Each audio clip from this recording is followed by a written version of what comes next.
কাল 24শে এপ্রিল 2024 আমরা এসে উঠেছিলাম কালিম্পংয়ের একটা ছোট্ট সুন্দর গ্রাম ইচ্ছেগাঁওয়ে। সিল্ক রুট সফরে সেটাই ছিল আমাদের প্রথম ঠিকানা। সেখানে আমরা মেরিগোল্ড হোমস্টেতে রাত্রিবাস করেছিলাম। ইচ্ছেগাঁওয়ের ভিডিও আমার চ্যানেলে দেওয়া আছে, ডেসক্রিপশন বক্স থেকে দেখে নেওয়ার অনুরোধ রাখছি।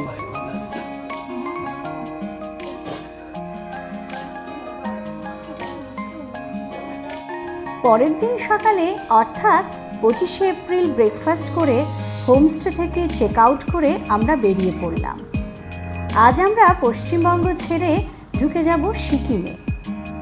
এই চ্যানেলের ভিডিওগুলি ভালো লাগলে সাবস্ক্রাইব করে চ্যানেলের পাশে থাকার অনুরোধ জানালাম। Good morning. আজকে 25শে এপ্রিল। আজকে আমরা ইচ্ছেগাঁও ছেড়ে বেরিয়ে যাচ্ছি। আমরা আজকে সাইট সিন করবো সারাদিন ধরেই। ঋষিখোলা, আরিটাল লেক ঘুরে তারপর চলে যাব পদ্মাচেন, সেখানেই আজকে আমরা স্টে করব। এখন 10:15 বাজে। আমাদের মনে হয় ঘুরে ঘুরে পৌঁছাতে প্রায় 4টে বেজে যাবে। ইচ্ছেগাঁও থেকে বেরিয়েই আমরা এলাম রামধুরা ভিউ পয়েন্ট দেখতে। এখান থেকে তিস্তা নদীর নানা বাঁক দেখা যায়। আজকে একদম রোদ ঝলমলে ওয়েদার। সকালবেলা একটু কুয়াশা ছিল, কিন্তু এখন একদম পরিষ্কার। রামধুরা ভিউ পয়েন্ট থেকে নাকি কাঞ্চনজঙ্ঘা দেখা যায়, কিন্তু মেঘে ঢাকা থাকায় আমরা কিছুই দেখতে পাইনি। ওই পাশে এঁকে বেঁকে তিস্তা নদী চলে গেছে, আর পাহাড়ের ধারে আছে ছোট ছোট গ্রাম এবং পাহাড়ি রাস্তা, পাকদণ্ডী।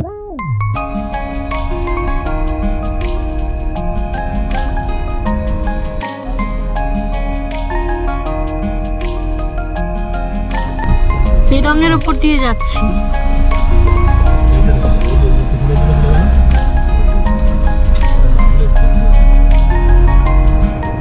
রাস্তার সৌন্দর্য দেখতে দেখতে আমরা এতটাই বিভোর হয়েছিলাম, এই সুযোগে ড্রাইভার ঋষিখোলা নদী না দেখিয়ে অন্য পথে এগিয়ে চলল। যুদ্ধের সারথি ঠিক না থাকলে যেমন যুদ্ধ জেতা যায় না, তেমনি আমাদের সফরে ড্রাইভারের চরম অসহযোগিতায় সফরের অনেক স্পটই বাদ পড়ে গেছে। এখানে আমরা ওয়েস্ট বেঙ্গল ছাড়িয়ে সিকিমে ঢুকছি, সেজন্য একটা পারমিশন করিয়ে নেওয়া হলো। এই পারমিশনের জন্য বড়দের 1 কপি করে ভোটার আইডি এবং ছোটদের বার্থ সার্টিফিকেটের ফটোকপি দিতে হলো। সিল্ক রুটে আধার কার্ড কোথাও অ্যাকসেপ্ট করে না। ভোটার আইডি, পাসপোর্ট, ড্রাইভিং লাইসেন্সের যে কোনো একটির ফটোকপি দিলেই চলে। পাশ দিয়েই নদী বয়ে যাচ্ছে, ঋষি নদী।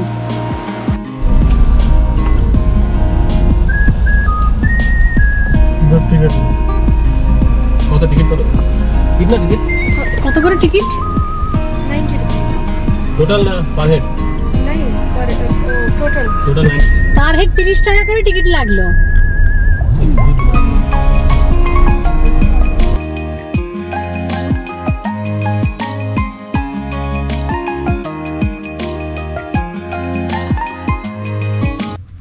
বারোটা 10 বাজে আমরা এলাম সিদ্ধিবিনায়ক মন্দিরে।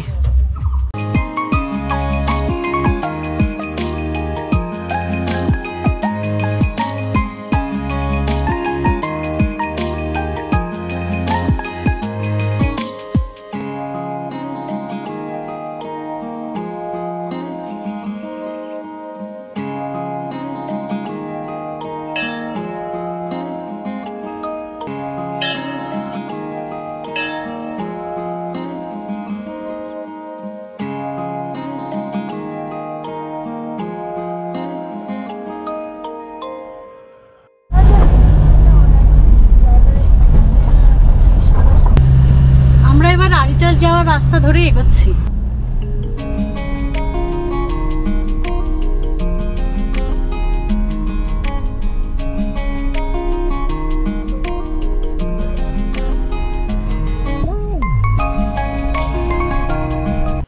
এখন সময় 12:55।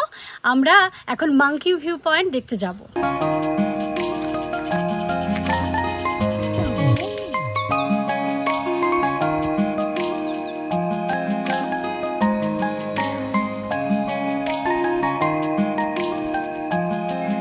অনেকগুলো সিঁড়ি পেরিয়ে উঠতে হচ্ছে, বেশ উঁচু জায়গা।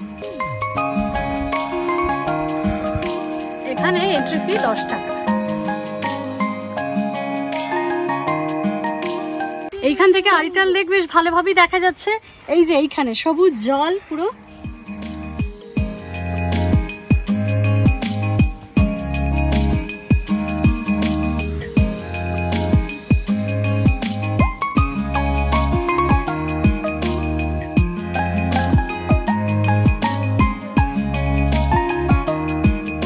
মাঙ্কি ভিউ পয়েন্টে আছে একটি শিব মন্দির।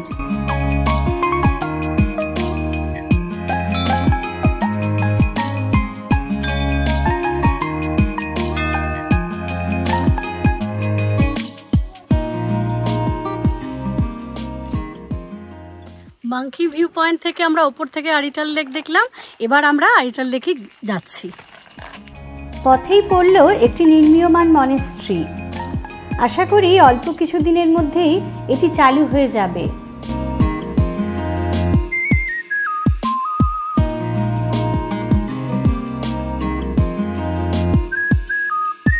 আরিটাল লেক যাওয়ার পথেই আমরা এই মনেস্ট্রি ঘুরে নিলাম। এর নাম যদিও জানতে পারলাম না।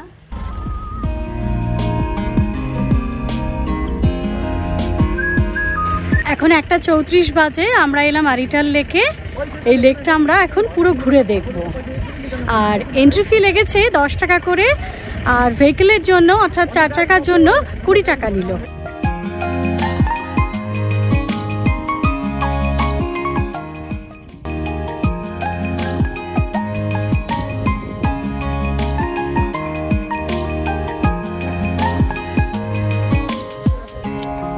আমাদের মতো অনেক পর্যটক এসেছে যারা এখানে ঘুরে বেড়াচ্ছেন।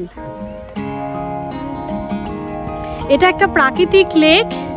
এখানে কিন্তু বোটিং হয়, তবে এখন আমি কাউকে বোটিং করতে দেখছি না। বোটগুলো যদিও রয়েছে। 4 সিটার বোটের ভাড়া 100 টাকা, তবে গরমের জন্য কেউ বোটে উঠছে না।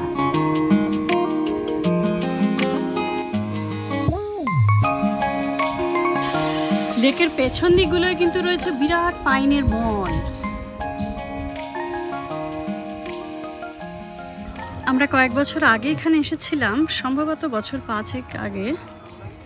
তখন কিন্তু এইখান থেকে বোট ছাড়তো। বোটগুলো দেখুন এখানেই আছে, কিন্তু যাই হোক বোটে কেউ উঠছে না।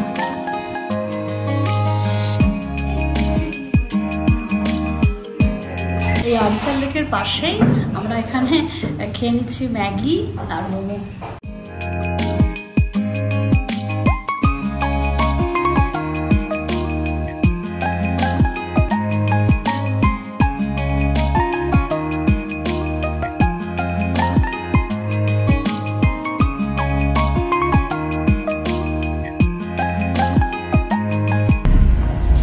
রংলি, তাই না?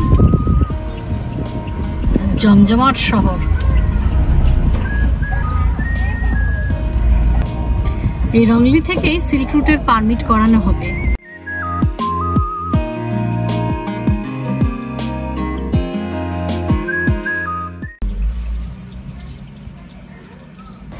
রংলি থেকে যে পারমিট আমাদের দেওয়া হয়েছিল তার 4টে কপি দেওয়া হয়েছিল, যার প্রথমটা এখানে এই লিংটামে জমা দেওয়া হলো। এই সিল্ক রুটে আরও এরকম 3 জায়গায় আর 3 কপি পারমিট জমা দেওয়া হবে।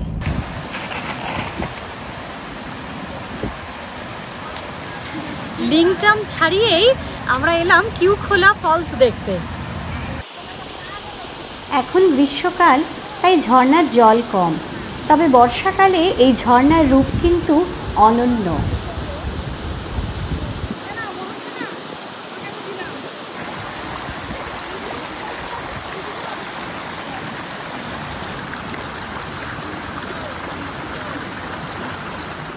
আজকের ঘোরার জন্য কিউখোলা ওয়াটারফলস ছিল আমাদের লাস্ট পয়েন্ট। এরপরে আমরা চলে যাব পদ্মাচেন। সেখানে একটা হোমস্টেতে আমরা থাকবো। আর এখন 3:40 বাজে, আমাদের এখনো লাঞ্চ করা হয়নি। পদ্মাচেন আসার পথে নিমাচেন ওয়াইল্ড লাইফ স্যাংচুয়ারিতে 55 টাকা করে, দুজনের 110 টাকা এন্ট্রি ফি নিল।